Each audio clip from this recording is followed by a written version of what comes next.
हम सभी बोलते हैं भारत माता की जय, मेरा भारत महान। तो मेरा भारत महान क्यों है? क्या अमेरिका महान नहीं है? क्या जापान महान नहीं है? क्या रूस महान नहीं है? भारत ही महान क्यों है? क्या अमेरिका में सूर्य अपनी किरणें नहीं बिखेरता है? क्या जापान के अंदर नदियां अपनी जल दे करके वहां की प्यास को शांत नहीं करती हैं? क्या यूरोप के अंदर चंद्रमा नहीं निकलता है? क्या अमेरिका के अंदर फसलें पैदा नहीं होती हैं? ये सब कुछ यहां भी होता है और वहां भी होता है, लेकिन फिर भी हम लोग कहते हैं कि मेरा भारत महान।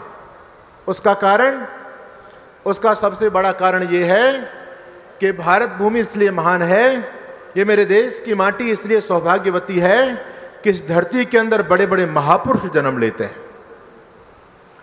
अब यहां पर भी दूसरा प्रश्न खड़ा हुआ है, क्या महापुरुष केवल भारत की धरती पर ही जन्म लेते हैं? अन्य देशों में महापुरुष पैदा नहीं हुए?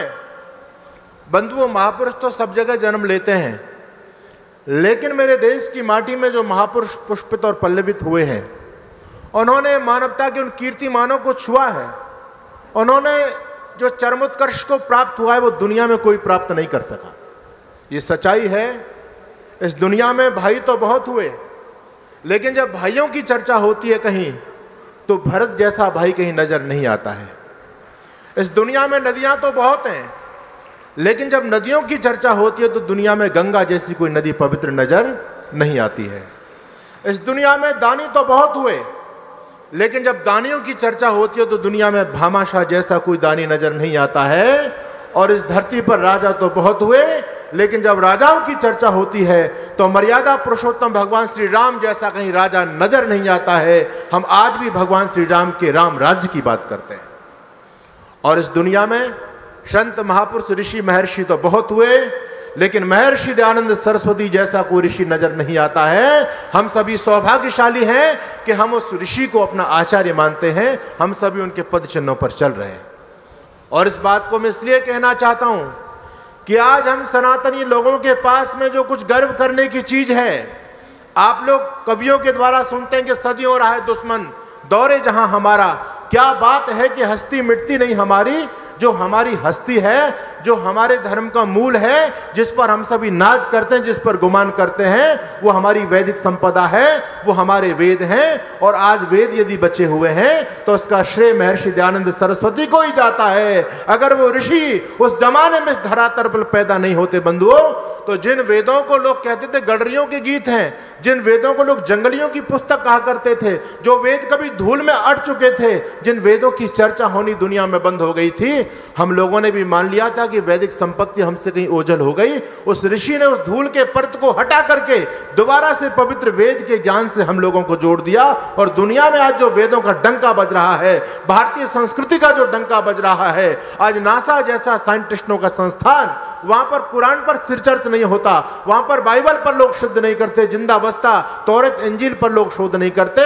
अगर नासा भी शोध करता है तो वेदों पर शोध करता है। आज दुनिया में जो वेदों की जय जयकार हो रही है, इसका यदि श्रेय जाता है तो महर्षि दयानंद सरस्वती को ही जाता है। और उनके द्वारा एक आंदोलन को जन्म दिया गया, उस आंदोलन का नाम आर्य समाज। और आज वर्तमान समय में आर्य समाज के विद्वान इस मशाल को जलाए हुए हैं। हम कहते हैं वेद की ज्योति जलती रहे बंधुओं। ये वेद की ज्योति आज यदि जली हुई है भयंकर पाश्चात्य संस्कृति के झंझावात के अंदर, तो इस वेद की ज्योति को जलाने का काम केवल आर्य समाज और ये विद्वान लोग करते हैं। दुनिया के धार्मिक मंच तो केवल पुराणों तक सीमित रह गए।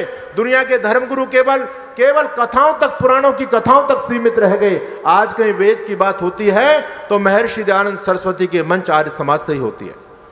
इसलिए हम ऋषि के बहुत ज्यादा ऋणी हैं। ऋषि दयानंद से पहले मुझे कहने की आवश्यकता नहीं है।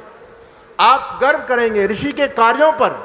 मैं बोलूं तो बोलने का समय बहुत कम है, लेकिन आज का जो वेद सम्मेलन है, मैं कहना चाहता हूं, जिन वेदों को कभी अपौरुषेय कहते थे, जिन वेदों को कभी ईश्वर की वाणी कहा करते थे, जिन वेदों को हम भगवान का बड़ा पवित्र नॉलेज, बड़ा पवित्र ज्ञान मानते थे बंधुओं, कालांतर में इन्हीं वेदों के अंदर लोगों ने जब इनके अर्थ का अनर्थ किया, तो विदेशी लोग इन वेदों के अश्लील और गंदे अतार्किक अर्थ को पढ़ करके वेदों के बारे में लोग कहने लग गए कि वेद तो जंगलियों की पुस्तक है।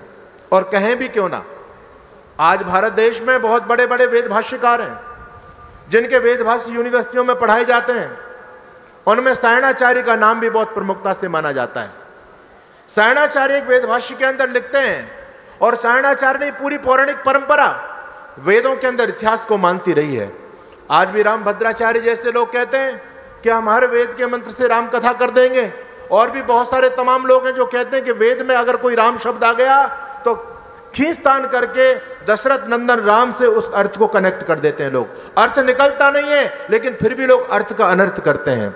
सायणाचार्य कहते हैं, एक वेद मंत्र की भूमिका बांधते हुए कहते हैं कि 3 ऋषि थे, एक का नाम था द्वित, एक का नाम त्रित, एक का नाम एकत। वो तीनों ऋषि जंगल में जा रहे थे, उनको प्यास लगी, कहीं पानी नहीं मिल रहा है। एक कुआं उनको नजर आया, कुएं के ऊपर बाल्टी और रस्सी रखी हुई थी। एकत ऋषि ने कुएं से पानी खींचा और दोनों ऋषि जो कुएं के नीचे थे उनको जल पिलाया, उनकी तृषा को तृप्त किया। जब ये एकत ऋषि अपने लिए कुएं से पानी खींचने लगे तो जो बाहर दोनों ऋषि खड़े थे उन्होंने इस एकत ऋषि को कुएं में धकेल दिया, और वहां पर एक रथ का चक्र पड़ा हुआ था, उससे लेकर के कुएं के मुंह को बंद कर दिया, जिससे ये एकत ऋषि कुएं से बाहर न निकल जाए। अब वो एकत ऋषि कुएं के अंदर पड़ा हुआ अब भगवान से क्या प्रार्थना कर रहा है, ये प्रार्थना इस वेद मंत्र में की गई है। ऐसी ऐसी गप्पें जब लोगों ने वेद के साथ में जोड़ दी तो विदेशी लोगों ने कहना शुरू कर दिया कि वेद तो जंगलियों की पुस्तक है, वेद तो गडरियों के गीत है। लेकिन बंधुओं याद रखना, जिन वेदों को लोग जंगलियों की पुस्तक कहते थे, ऋषि दयानंद सरस्वती ने उन्हीं वेदों के मंत्र से दुनिया को विज्ञान दिया। ऋषि दयानंद सरस्वती ने कहा वेद जंगलियों की पुस्तक नहीं, वेद सब सत्य विद्याओं की पुस्तक है। Every faculties of science are available in the Vedas. वेदों के अंदर साइंस के सारे सिद्धांत मूल रूप में विद्यमान हैं। वेद में कोई भूत प्रेत विद्या का कोई वर्णन नहीं है, वेद में कोई टोना टोटका की बात नहीं है, वेद में कोई इतिहास की बात नहीं है। वेद में है तो वो विशुद्ध ज्ञान है। वेद में ऐसा ज्ञान है जो परमपिता परमात्मा ने हमारे कल्याण के लिए, प्रभु ने जो हमको ज्ञान दिया है, उसी ज्ञान को वेद कहते हैं। और इसी ने डंके की चोट पर दुनिया के सामने इस बात को सिद्ध किया कि वेद में जो कह दिया, वेद में कोई कमी नहीं हो सकती, क्योंकि वेद अपौरुषेय है, वेद परमात्मा की वाणी है। बंधुओं, आप याद कीजिए उस दौर को जब वेदों को लोग जंगलियों की पुस्तक कह रहे थे। उस दौर में जब ऋषि ने वेद का भाष्य किया तो ऋषि वेद के अंदर इलेक्ट्रिसिटी की बात करते हैं। जब दुनिया के लोग वेदों को गडरियों के गीत कहा करते थे, जब महर्षि ने उन्हीं वेद की ऋचाओं का भाष्य किया दुनिया के सामने, तो ऋषि ने एरोप्लेन विद्या का वर्णन वेद के अंदर से किया।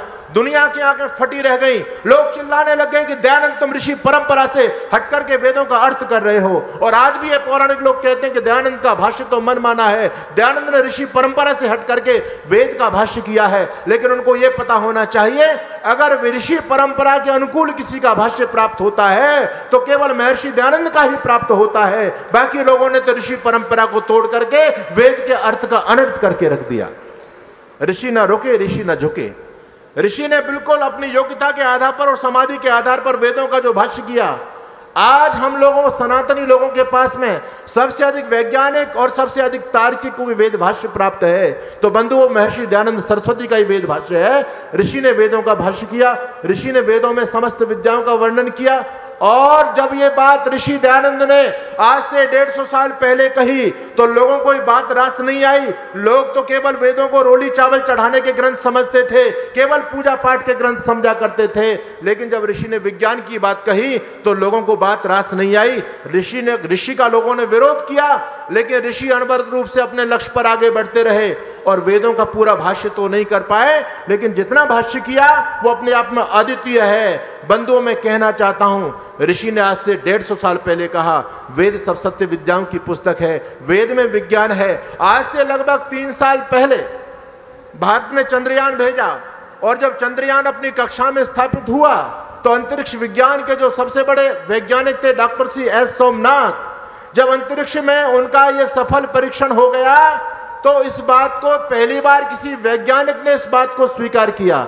हम जैसे सन्यासी और विद्वान लोग तो मंचों से कहते रहते हैं, लेकिन लोग हमारी बात को गंभीरता से नहीं लेते। वो तो ये समझते हैं ये तो सनातन संस्कृति की बड़ाई करते ही रहते हैं। लेकिन जब किसी टाई कोट पैंट पहनने वाले आधुनिक विद्या को पढ़े लिखे एक वैज्ञानिक ने इस बात को कहा, काश हमने वेदों को पढ़ा होता तो स्पेस के क्षेत्र में हम सदियों पहले बहुत आगे निकल गए होते। उन्होंने कहा कि दुनिया के वैज्ञानिकों ने सारे के सारे सिद्धांत हमारे वेदों से लिए हैं। अलजेब्रा से लेकर के यूनिवर्स तक के सारे सिद्धांत दुनिया के लोगों ने वेदों से लिए हैं। जब ये बात श्री एस सोमनाथ कह रहे थे बंधुओं, उस समय मुझे फक्र हो रहा था, मेरा सीना चौड़ा चला जा रहा था। मैं उस ऋषि को प्रणाम कर रहा था कि आज एस सोमनाथ उस बात को कह रहे हैं, लेकिन मेरे गुरु महर्षि दयानंद तो आज से 150 साल पहले कह करके चले गए। ऋषि ने कहा वेदों में विज्ञान है, आज हमारे साइंटिस्ट उस पर मोहर लगा रहे हैं। जो हमारे ऋषि वेदों के द्वारा जीवन और जगत के सिद्धांत जो दुनिया को देकर के चले गए, बंधु उनमें कोई न्यूनता नहीं है। ये साइंटिस्ट लोग खोजते चले जाएंगे। वेद और विज्ञान में वेद ही सत्य है, विज्ञान के सिद्धांत तो बदलते रहते हैं, लेकिन वेद का कोई सिद्धांत नहीं बदलता।